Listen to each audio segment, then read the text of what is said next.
Olá, povo de Deus, terça-feira da oitava semana do Tempo Comum, 25 de maio de 2021. A nossa reflexão de hoje é a partir de Eclesiástico 35, de 1 a 12, e de Marcos 10, de 28 a 31. Nesta semana estaremos lendo o livro do Eclesiástico, também conhecido como o livro de Jesus ben Sirás ou Sirácida. Embora desde o século XIX venha se descobrindo o seu original em hebraico, este livro entrou na lista dos livros deuterocanônicos, os livros escritos em grego que compõem a coleção do Primeiro Testamento. Portanto, somente se encontra na Bíblia de tradição católica. O nome eclesiástico foi lhe dado por São Cipriano, indicando que era um livro usado pela igreja. No prólogo, o autor explica que ele traduziu o livro quando veio morar no Egito no ano 132 a.C. Seu avô, ben Sirás, viveu e escreveu por volta de 190 a 180 a.C. Era tempo do domínio do Império dos Seleucidas, e Israel passava por forte influência da cultura grega, a chamada helenização. Com essa invasão cultural helênica, ben Sirás faz oposição defendendo a tradição, unindo o amor à sabedoria com o respeito à lei. É repleto de fervor pelo templo e suas cerimônias, cheio de respeito pelo sacerdócio, mostrando profundo conhecimento pelos profetas e livros sapienciais. Ele costura muito bem trechos de Eclesiastes e Provérbios. A sabedoria que ben Sirás prega vem do Senhor, seu princípio é o temor de Deus. Ela forma a juventude e leva à felicidade. Acredita na retribuição divina, mas não sabe como Deus pagará cada um conforme seus atos. A libertação virá como recompensa da fidelidade à lei e não obra de um Messias Salvador. Ouçamos o texto de hoje. Aquele que observa a lei faz numerosas oferendas. Oferece sacrifício salutar o que guarda os preceitos. Aquele que se mostra generoso oferece flor de farinha, e o que usa de misericórdia oferece um sacrifício de louvor. Fugir do mal é o que agrada ao Senhor, e quem fugir da injustiça obtém o perdão dos pecados. Não te apresentes diante do Senhor com as mãos vazias, porque todos esses ritos obedecem a um preceito. A oblação do justo enriquece o altar, e o seu perfume sobe ao Altíssimo. O sacrifício do justo é aceitável, a sua memória não será esquecida. Dá glória a Deus com generosidade e não regateis as primícias das tuas mãos. Faz todas as tuas oferendas com semblante alegre. Consagra os dízimos com alegria. Dá ao Altíssimo segundo o que ele te tem dado. Dá com ânimo generoso segundo as tuas posses, porque o Senhor retribuirá a dádiva, recompensar-te-á de tudo, 7 vezes mais.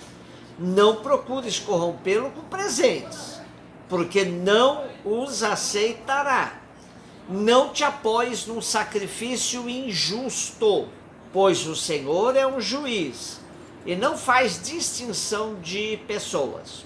O amor ao templo, o cuidado com sua manutenção, um justo relacionamento com Deus, a quem devemos tudo o que somos e temos, são as preocupações do eclesiástico no trecho de hoje. Porém, o que mais nos chama a atenção é a prática da justiça que torna o culto agradável a Deus. Fugir do mal e da injustiça é o que agrada a Deus. Sem isso, o culto não é autêntico. E Eclesiástico chama atenção que de nada adianta ofertar presentes a Deus, fazendo cultos com as mãos manchadas pela injustiça. Deus não atenderá aquele que assim procede. Isso nos lembra outra passagem que diz: vá primeiro reconciliar-te com teu irmão e depois farás tua oferta ao Senhor. Quem fugir da injustiça obterá o perdão dos pecados. Marcos 10, 28 a 31. Pedro começou a dizer a Jesus: aqui estamos nós, que deixamos tudo e te seguimos. Jesus respondeu: em verdade vos digo, quem deixar casa, irmãos, irmãs, mãe, pai, filhos ou campos, por minha causa e por causa do Evangelho, receberá 100 vezes mais agora no tempo presente, em casas, irmãos, irmãs, mães, filhos, campos, juntamente com perseguições, e no tempo futuro a vida eterna. Muitos dos que são primeiros serão últimos, muitos dos que são últimos serão primeiros. Como nos chamam a atenção os exegetas portugueses, uma leitura superficial dos textos bíblicos que a liturgia de hoje nos oferece pode induzir-nos a erro e levar-nos a concluir que a nossa relação com Deus é semelhante à que podemos ter com um banco. Depositamos determinada soma e no devido tempo vamos levantar os juros. Na primeira leitura, o rendimento seria 7 vezes maior do que o depósito e no Evangelho os ganhos seriam a 100%. Mas, obviamente, não estamos fazendo uma boa leitura dos textos. Porém, é exatamente a leitura que muitos hoje fazem para extorquir e roubar em nome de Jesus. Uma perícope bíblica sempre deve estar contextualizada. Tanto Eclesiástico quanto Marcos estão num tempo em que a riqueza e prosperidade eram tidos como sinais de bênçãos divinas. Porém, temos no próprio Evangelho de Marcos as alertas de Jesus quanto às condições para o seu seguimento. Chamando a multidão, juntamente com seus discípulos, disse-lhes Jesus em outra ocasião: se alguém quiser vir após mim, negue-se a si mesmo, tome sua cruz e siga-me. Pois aquele que quiser salvar sua vida irá perdê-la, mas o que perder a sua vida por causa de mim e do Evangelho irá salvá-la. Com efeito, que proveito tira o homem ganhar o mundo inteiro e arruinar a sua vida? É neste contexto se entende melhor que quando Jesus promete a recompensa aos seus discípulos, nada tem a ver com bens materiais, como casas e campos, mas sim com a abundância de bênçãos de Deus. E ainda Jesus chama a atenção que todas essas bênçãos virão, mas sem livrar-nos das perseguições.